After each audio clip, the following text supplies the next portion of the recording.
sono pakai beko. Sekarang terus pakai ini, pakai alat ini.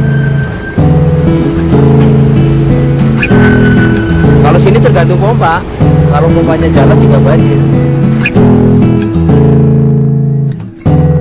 Kita ada di pintu air Manggarai.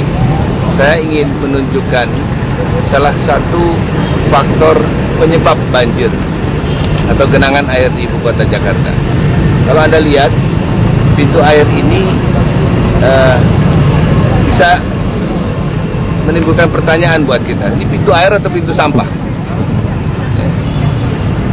Ini satu contoh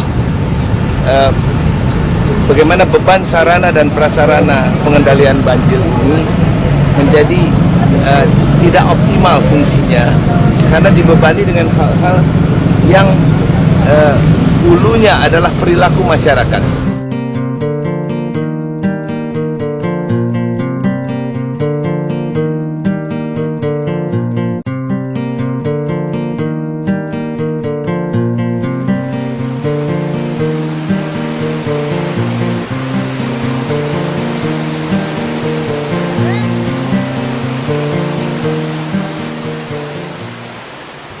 Harus diakui, banjir merupakan bagian dari kehidupan di Jakarta. Setiap tahunnya, warga Jakarta selalu siap menyambut banjir, biasanya di awal tahun. Tahun 2002, banjir besar melanda hampir seperenam wilayah Jakarta, seluas 100 km persegi. Aktivitas bisa dikatakan lumpuh dan mengakibatkan kerugian senilai lebih dari 5 triliun rupiah. Dibutuhkan waktu selama lebih dari sebulan untuk mengembalikan kondisi normal Jakarta.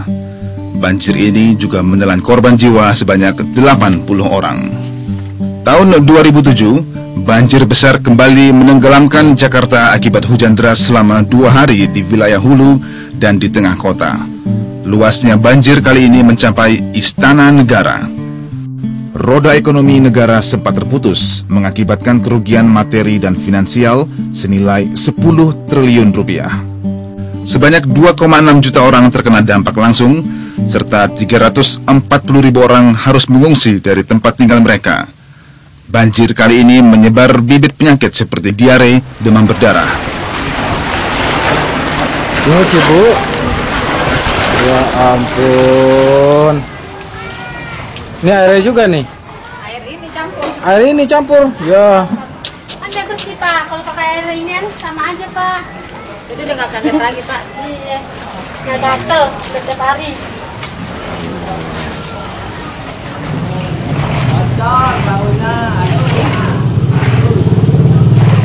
Ini bagaimana nih, waduh. Kacau. Tahun 2008 film sama. Bagaimana tahun 2009? Bisa kalau bisa. Kalau bicaranya.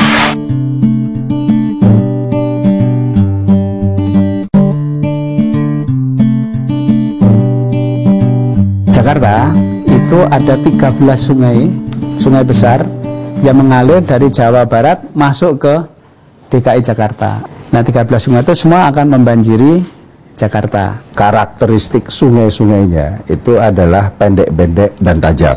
Sehingga dari sisi situasionalnya sendiri, lokasi Jakarta sendiri itu memang tidak menguntungkan dari awal. Karena Jakarta itu sudah seperti Baskom itu ya, Baskom sebagian 40% di utara itu mulai dari Monas ke sana itu udah seperti gini. Sistem penanganan banjir untuk daerah seperti itu hanya dengan satu cara, yaitu sistem polder. Jadi kalau ada daerah itu di bawah muka air ini kan kalau hujan kan ini tidak bisa dibuang, sehingga di dalam sistem polder itu harus ada waduk kecil yang dalam gitu, sehingga kalau ada hujan karena tidak bisa mengalir ke laut, dia masuk ke waduk ini. Baru di waduk ini kita buat pompa, kita pompa ke laut itu.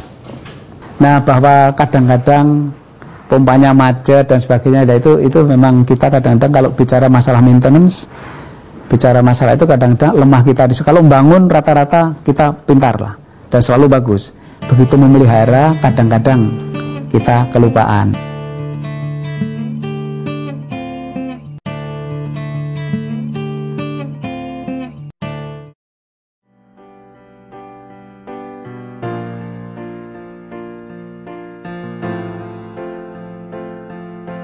Kota Jakarta, ibu kota Indonesia, bisa dikatakan sebagai kota megapolitan dengan aktivitas yang tiada hentinya. Dengan luas wilayah sekitar 650.000 km persegi, ada sekitar 9 juta orang tinggal di kota Jakarta. Namun di siang hari, angka ini bertambah menjadi 12 juta jiwa. Suka atau tidak, jumlah penduduk Jakarta terus bertambah, sehingga kepadatan semakin meningkat. Biaya kehidupan naik, pendapatan menurun, mengakibatkan meningkatnya pengangguran dan menurunnya kesejahteraan.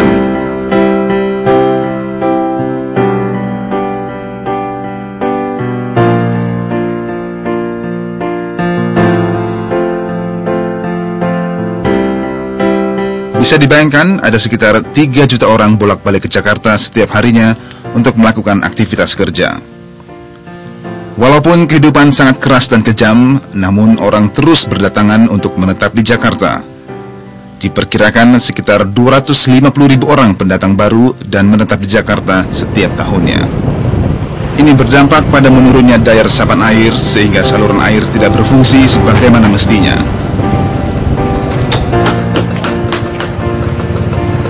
Yang bikin banjir tuh kenapa Pak daerah sini? Iya, misalnya bikin banjir ya kemungkinan dilihat ini ya, satu karena rumah mepet kali.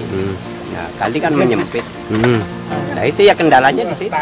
Benar, kali lebar bangetnya di sini. Cumannya aja nggak pada bangun-bangun di pinggir-pinggir kali jadi pada gini sempit, penyempitan gitu. Kalau segera diperlebar malah lebih bagus, nggak banjir lagi. Kalau banjirnya udah nggak ada kan pemerintah nggak ngeluarin dana bantuan masyarakat. Kasihan banyak bapak. Jadi duitnya bisa dimanfaatkan untuk yang lain. Pemukiman itu ternyata menambah berkurangnya kapasitas daya tampung ya, daya tampung dari si sungai-sungai. Bahkan hanya mungkin sepertiganya yang sisa dari sungai yang ada dari kondisi normal. Kebanyakan sungai-sungai di Jakarta itu banyak dihuni oleh penduduk-penduduk yang misalnya dari pendatang, kemudian dia mencari tempat yang lebih murah, yang bisa dia tinggali. Nah, akhirnya dia hidup di dalam lingkungan yang sebetulnya tidak cocok untuk kehidupan secara manusiawi gitu ya. Nah, dengan segala aktivitasnya akhirnya dia juga di dalam kesehariannya dia akan berinteraksi dengan air itu. Apakah dia akan memakai air yang sebetulnya sudah kualitasnya sudah menurun ya, tapi dia juga akan membuang sesuatu ke sungai itu. Jadi sebenarnya kesadaran dari masyarakat terhadap lingkungan inilah yang masih perlu dibina. Bagaimana kita mensosialisasikan kepada masyarakat, mendidik masyarakat, ini loh, kamu tidak buang sampah sembarangan.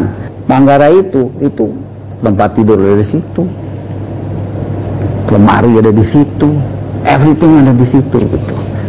Apakah ini alasan manajemennya yang tidak baik atau karena memang penampungan dari sampahnya tidak bisa berjalan, akhirnya manusia itu kan akan terus membuang kepada mana yang bisa dibuang gitu ya.